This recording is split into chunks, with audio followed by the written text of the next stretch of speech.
So we get a winner out of it anyways. We do. And, you know, it was interesting. We were talking about it again yesterday. We had more people tell us this year than we did last that, you know, it doesn't matter if I win, it goes toward a good cause. People told us some told us that they weren't even going to check their ticket because they knew it was for United Way, and Wow. that was their way to donate. So That's cool. yeah, it was really Now, cool. I would give back some of my winnings to United Way, but $18,000. That's a big Hey, gift. I'm just being upfront. I'm just being, Yep. you know, I ain't going to lie to my peeps here on the show. I would give back. Right. I don't know how much, but I Right. would give back in one form or another. Either way, United Way is coming out a winner of all this, Right. you know, and so, you know, if no one shows up, then that's even better, you know, honestly. It helps the community. It That does. is for it sure. gives back to the community for Yeah. sure. Well, you know, again, and I mean, the winner's pot is bigger this year than That's it was right. last year. So, you know, we're getting more and more and more people invested into the pot, Right. you know, into Right. this event that we cover, and so. You know, is there any discussion maybe of having another one? Like having two a year per se?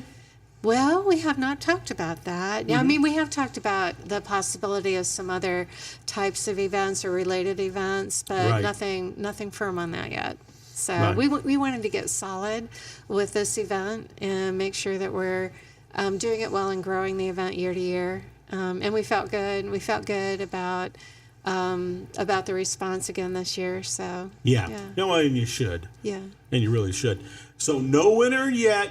No And one what's yet. the deadline? It is 5 o'clock tomorrow afternoon. So Okay. Wednesday, October 2nd. Yeah. So I hope you didn't throw away your numbers. I know I didn't, but I'm not going to get it because my numbers didn't get pulled. But, you know, if you haven't looked at your numbers and you just set them aside, you better find them. That's right. That's And right. get them found and contact you guys immediately. ASAP. And Yep. of course, the winning numbers can be seen on the United Way Marshall County website, correct? That's right. And we have it here too. Yeah, go ahead and read them then. Yep. 319-684-4084. Okay, there you go. That's how easy it is, folks. You know, we've been talking about this. We've done news stories on this. This is your last day That's right. to claim them. Well, technically tomorrow is at 5. That's the deadline. But, you know, here again, if you don't have it, guess what? Our friends from United Way gets to claim it because that's the rules. That's right. the rules. Yep. We've had ample time for people to respond to it. All right, well, that's good. I mean, that's, like I said, someone's going to walk out a winner no matter what. And, you know, if United Way gets the whole batch, well, then We'll that's put the it way to I good look at it. use. That's the way I look Absolutely. at it. What else is going on? Yeah, well, we were recognizing at our annual meeting, again, it's an opportunity for us to recognize folks both on the Community Foundation and United Way side and how they're supporting the community in so many different ways. And this year we went over to the Bremen Community Arts and Performing Arts Center. It is a lovely facility over in Bremen on just south and east of the downtown area. It's a church. I believe it was a Lutheran church that was renovated as a Stellar project. Oh, and, okay. it started with that. Yeah. And so anyway, we chose it because the Community Foundation was a supporter. They received a grant from the Community Foundation. And so we wanted to lift up that venue, and it symbolizes to us, you know, the work that's taking place across the county to make our communities even better, right? So we were glad to be there. It was great. We had people tell us they'd never been to the venue before. That was one of the reasons we wanted to go there, is Sure. to make sure people could find it and see what a lovely facility it is. And it was interesting, you know, it's one of those places, like the Reese, it's like one of those places where you see so much activity going on day to day in that facility. As we were coming in for the annual meeting, there was a group of ladies that were leaving from their yoga class. So it has 3 levels. walls, and they have art studios upstairs, and then have the old sanctuary area. So it still has a stage and a beautiful arched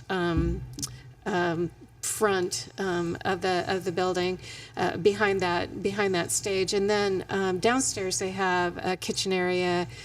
So they're doing wedding receptions, they're doing regional meetings, they're doing all sorts of things in that building. But one of the things that we did was we talked about our United Way donors, those that are leadership donors that are giving $1,000 a year or more, and those that are our cornerstone partners. Those are also leadership givers typically, but have decided to underwrite the costs of United Way for keeping our doors open. And we lifted up Jack Oliver again. Yeah, so Jack, when at Oliver Ford Lincoln, they have a strong history of being supporters for United Way. Yep. And they have always, thanks to Jack, have always encouraged 100% giving with their employees. And they bring us in every year to talk about what's happening with United Way and the work that we're supporting in the community. And they emphasize that, that's a part of their legacy, a part of their history. So we did a special award this year that they can keep. It's a special award that they can keep on their trophy case in their dealership that recognizes that legacy that Jack and his family have given to the community. Right. I think that's great. Yeah. Yeah, so... Yeah, we also recognized we have a Volunteer of the Year. Barb Holcomb was our Volunteer of the Year. Yay! Yeah. So Barb is... What isn't she involved with? Oh, my goodness. That's just it. Goodness gracious. Yeah. We're lucky in this community to have someone like her. Yeah, absolutely. Period. Absolutely. Period. So Michaela got to know her first during the point in time count. You want to talk about the work she did? Sure. Barb was super instrumental in us having such a successful point in time count back in January. She was able to secure way more sites than had been done in previous years, and was able to interview over 100 individuals who are housing insecure in Marshall County. So way beat out any other surveys numbers we had done in previous years. But Barb was instrumental in getting volunteers signed up and getting sites secured. And not only did we focus on Plymouth, but the outlying communities. We had volunteers in Bourbon and Culver as well. So she was just an all-star. Yeah. That's fantastic. Yeah. And then, we again called Barb. I can remember the day very clearly. We got the call from the mayor giving us a heads up that there was an issue at the point and that there were likely going to be 18 to 20 people displaced due to some unsafe conditions there. And the city of Plymouth was working with the health department. Everyone was concerned, about what would happen during this time when they needed to do much needed repairs on the building. And so I called Barb, and, thankfully she still takes my phone calls. And and I told her, we needed somebody to walk alongside those residents because we knew it was going to be a challenge, and it looked like it was going to not be an easy fix, a quick fix. And so she did not hesitate. She said, I'm in.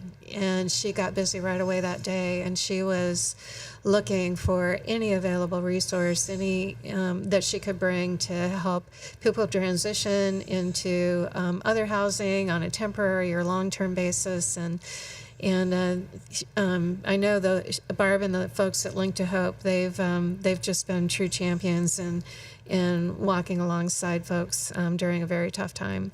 So she was our Volunteer of the Year. I will have to say, you could tell Barb may have had a few sleepless nights, during that time period, trying to make things safe for people and secure, so they had a place to live, at least on a temporary basis until they found something more permanent. Well, if you look up in Wikipedia, Servant's Heart, Barb Holcomb's name is right in there. Yep.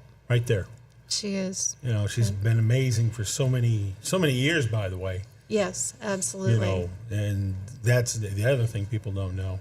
And when you meet Barb, you're better for it. Yeah, absolutely. You are better for it. Yeah. Barb is one of So- those folks that really, during COVID, I remember we had weekly calls, and on our community table list, we had weekly calls, and Barb was there every week, and she was pitching in and, finding solutions before people, even knew they needed it. So, Right, yeah, right. she was terrific, always. Yeah. And then, of course, we always recognize our top per capita givers. Our large industry top per capita giver was Plymouth Foundry this year.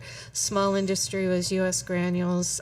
Commercial was Mid-City Supply. And our faculty staff per capita givers, that was Bremen Public Schools. Our number one Marshall County per cap giver was Culver Educational Foundation. How about that? Yeah. How about our schools getting involved? That's great too.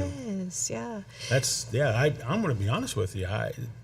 Was it like that last year? I don't think it was. That we had two major schools, or two of our school corporations, buy in the way they Getting- did and come up with what Getting they did. awards, yeah. Well, everybody's been through a tough time, Sure. and we're all getting back We're on still our- going through a tough time, Yeah, but I mean, yeah. to do what they did, Exactly. that's just a good cup of coffee. It is.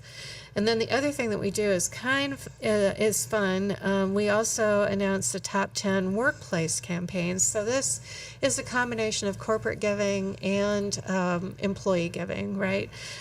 So Mid-City Supply came in at number 10, and we don't break this down by category. It's just strictly dollars in, right? Mid-City Supply came in at number 10. Miller Insurance Group came in at number 9.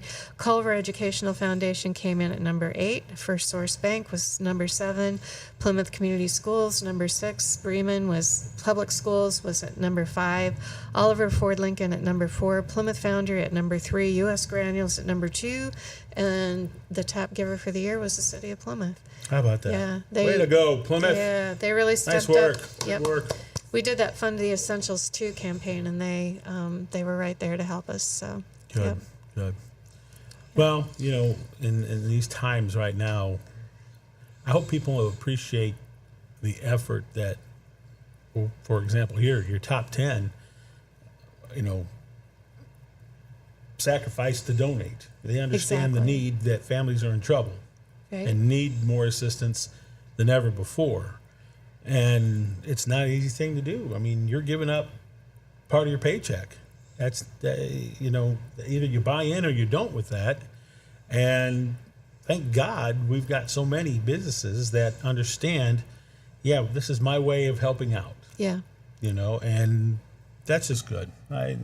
It's been like that for so many years with United Way, since I've been involved in this community, some 30 some years now, so 30 plus years. But it's just great. It makes you feel proud to be part of Plymouth and supporting an organization now that reaches so many agencies. It's ridiculous, and I mean that in a great way, because the need is great. Yeah.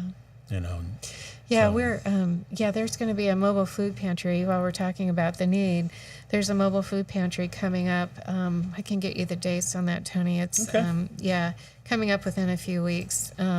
But we've been working with the Northern Indiana Food Bank again, recognizing there's a lot of folks that are hurting still. Yeah. And need that assistance. So we're planning to do at least 4, 5 toward the end of this year, going into next year. So, yeah. Good.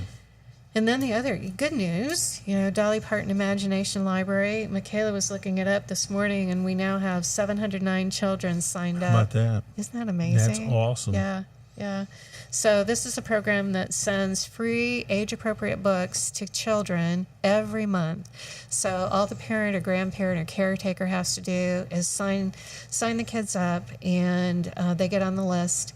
And then it starts when, as an infant, from birth to age 5 till their 5th birthday, they get that free book every month. It's an amazing program. Well, it is, because usually it's mom or dad that gets a chance to read to their child. Yes. What a great way to,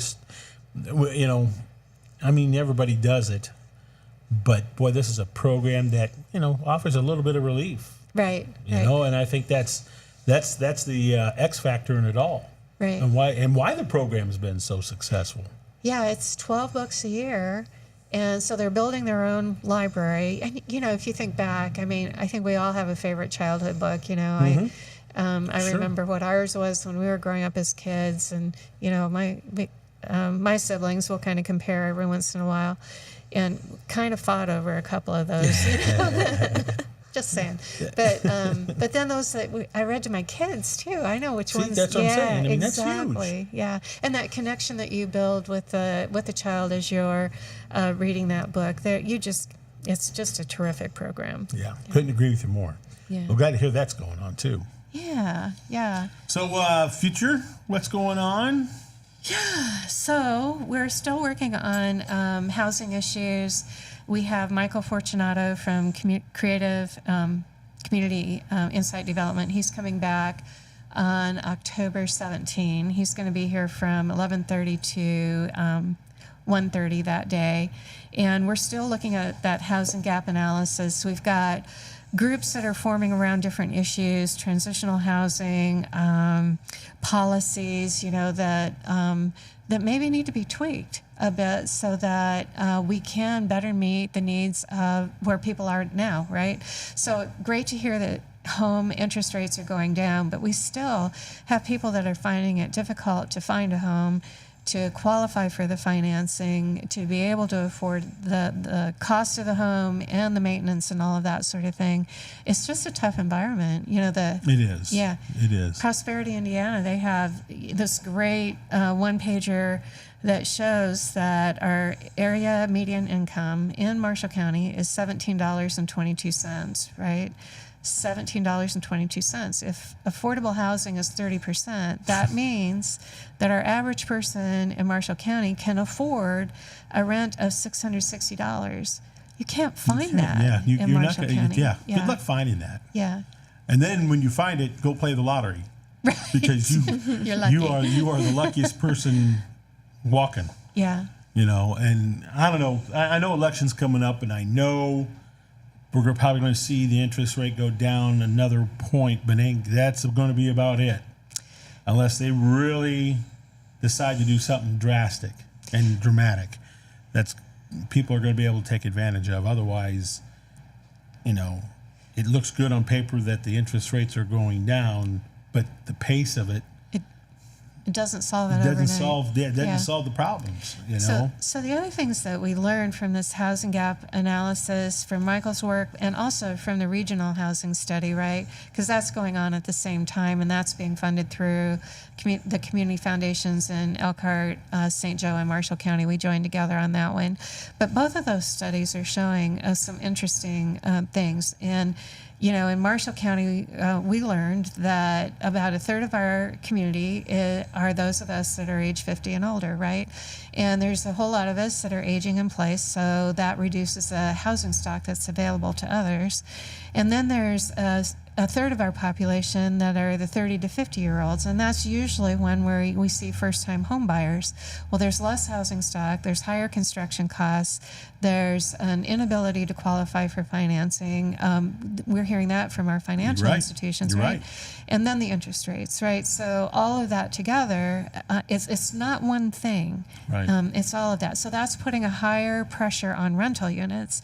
And then the other thing that we see, which is really unusual for rural communities like ours, is that a higher number of our folks under age 30 are choosing to stay here. And that's great for the workforce, but it also puts higher pressure on rental units. So all of that added together, I think most of us would assume, hey, the biggest thing we can do to build, equity and build wealth for folks is to encourage home ownership, but that is not where the needs are at the moment because of all of those factors.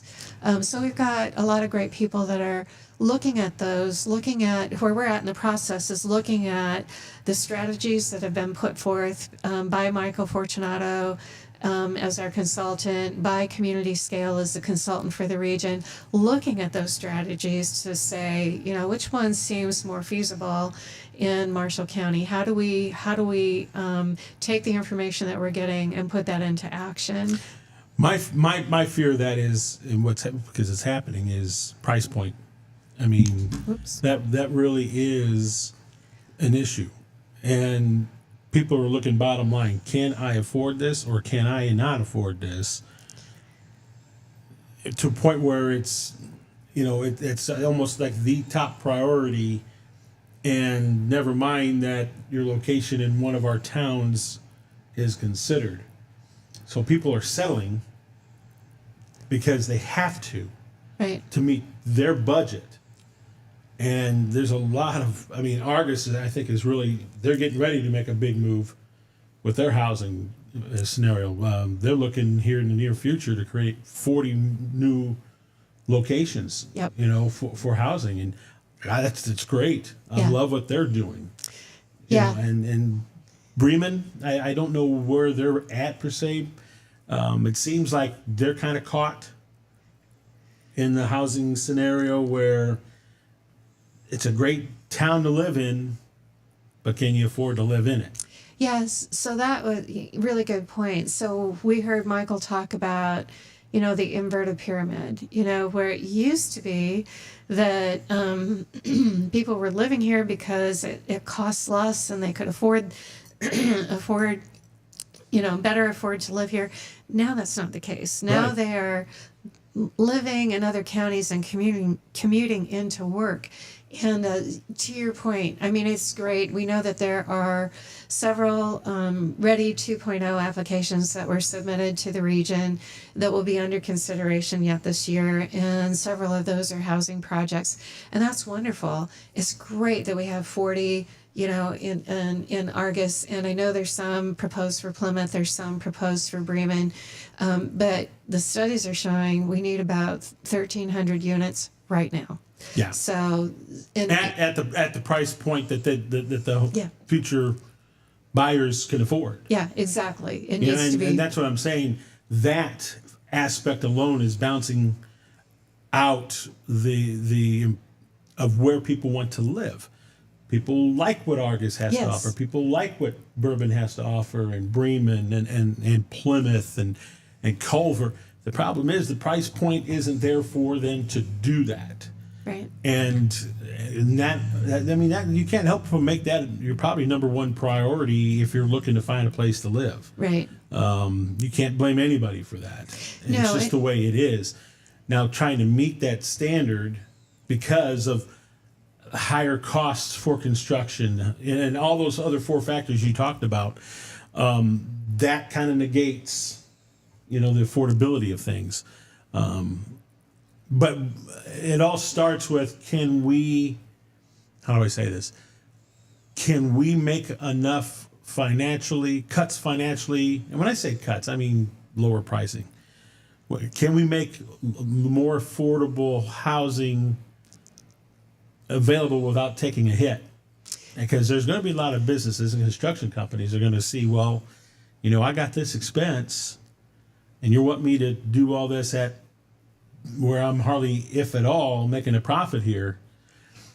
That's an issue. Yeah, and great point. Again, it costs to do that. Exactly We totally right. get it. So one of the other things that we've been working on, and this has been a highly unusual year, in that there are so many grant opportunities out there to help address some of these issues, and so the community foundations, again, locally, we applied for a $5 million grant with Lilly Endowment through the Marshall County Community Foundation to start a CDC, Community Development Corporation. And a CDC, this is, again, in the housing world, that's a familiar term. Marshall County doesn't have one right now. And so there are programs that we don't qualify for because we don't have that resource available to us at the moment. And so this $5 million grant would set up a CDC, but it would also start a revolving loan fund where we could help local units of government catalyze projects. And it honestly wouldn't necessarily need to be a local unit of government, but we'd be on the lookout, Right, to catalyze right. projects that would get at what you're talking about, bring new tools to the table, new funding sources that help us make that affordable to both build, make that workable for the contractors, for those that are involved on the development side, and for the renter or homeowner as well. So. Well, and listen, this isn't going to be an issue that we're going to snap our fingers and all's going to be good. Right now, the economic factor of it all is unfortunately going to be the one that's pressing decisions. And I guess maybe rightfully so. I don't know that. But we're needing less to create more. I guess is what I'm trying to get at. The cost has to be lower for our families that can afford it, and yet we need more because we have the families needing a lower price point to rent or whatever, even build a house. Yeah. So I mean, it's a tough sell when you need builders to build. It's a tough sell. Right. And like I said, it's just a I don't want to say confusing, but it's one big ball of everything being connected to the other. You know what I'm saying? Yeah, for sure. Every factor that you talked about is connected with, well, okay, this is what we need, but how much are we going? How much? The construction companies are the ones that are saying, okay, I can only work with to a point. Right. I got expenses myself. Right. And I understand that, especially if you're a construction company and you're being asked to do these housing projects, that, you got to make a profit. You got people to pay. Right. You're dealing with higher costs of building. Right. Not that I'm defending some of what is proposed for building projects, but, it's real. And that's what they can do it for. That's what they want to do it for. Yeah. I mean, everything is it's so connected, it's ridiculous. Yeah. Yeah. Complex issues, right? I feel really good though that, again, it's a national crisis. It's not just Marshall County that's facing it. But we do have resources. We have great people that are working together and, strong ways to help solve some of these issues or find the solutions, right? Those opportunities to address some of these issues. And I see that at the regional level too. I mean, our One Marshall County Regional Planning Group, I'm really encouraged at where we're at with that and, the opportunities. I think we've already heard feedback, the Ready 2.0 proposals that went in. Each proposal, they submitted their own, but they had the support of the One Marshall County Regional Planning Team as well. And those kinds of things make a difference when you're talking about how does this impact the region as a whole, because we've got 40 housing units here and 120 there. And, Right. that starts to add up in a different way and a different scale. So it has better opportunity to get approval at a regional level. So I see things like that. The folks that are working on the housing committee, there's 5 pillars for One Marshall County. The folks that are working on that housing committee, smart people that are bringing new ideas to the table to help solve some of the things that we see going on. So not shying away from the hard issues. That's the thing. It would be easy to say it's, where do you even start? But they're putting together some ideas that I think will benefit the community as a whole long term. Right. We're looking right now that where we're at in the process, like I said with Michael, is there's short term things we can do too. There's short term things that we can do to help relieve what we see. So we're looking at both. What's the short term? What are the quick wins that we can get here? But also, how do we build for a better future? Yeah. I go back to Argus, and their development people they've got money. They're using their money for their money, not through grants or anything like that. They found a way to use that money for this upcoming housing project that they're going to be doing. They've been forced to do that, Right. and sometimes, to me, I perceive it as Argus is got right people in the right places that understand how this housing project's issues work. Mr. Vanderweel, I just have a lot of respect for, and the last time I talked to him was at a remote, and he was explaining how it was done, and I thought, man, that's amazing, and a lot of that is that, when they get renters in, guess what? Guess where that money's going? Right back to them to keep building coffers and build it up to a point where they can move on to another location and grow another the housing, Yeah. community. So I just, they've had to do this outside the box, and I really appreciate that, because that's going to help, and it's going to help them and the buyers keep costs down, Right.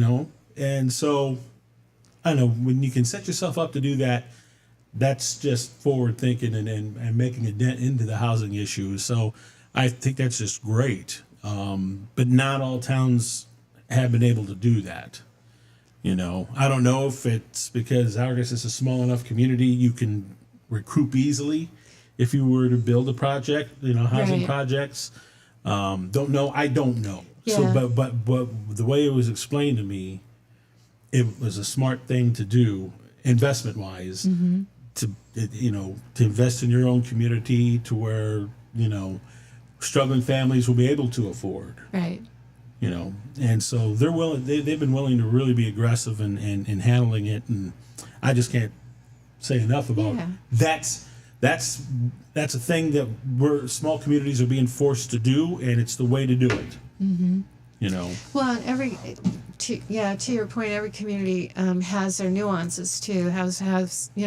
Bremen for a long time, it's been a land issue, land acquisition issue. Yeah. So it doesn't, like you said, it doesn't happen overnight in a lot of cases, but yeah, a lot of good people looking for good solutions to challenges that have really come to the forefront. Yeah. Yeah, and we still see, like I said, we still see rising needs for food and that sort of thing too, and those aren't It's that circle of life right now. exactly. It's that circle of life. Yeah, Well, here's what I'm happy to know and very comforted to know is that our Marshall County United Way continues to get stronger and take how many agencies now? so since COVID, we have supported over 40 agencies. 40 Yeah. agencies, people. Yeah. That means that one out of every two people you see or maybe just walk by have used an agency from United Way. That's an incredible ratio nowadays.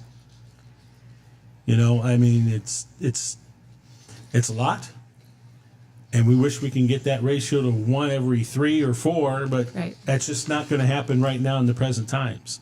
And we need to be thanking our lucky stars we got a Marshall County United Way that helps get the ball rolling for the must needed resources that we are able to take advantage of, to help people.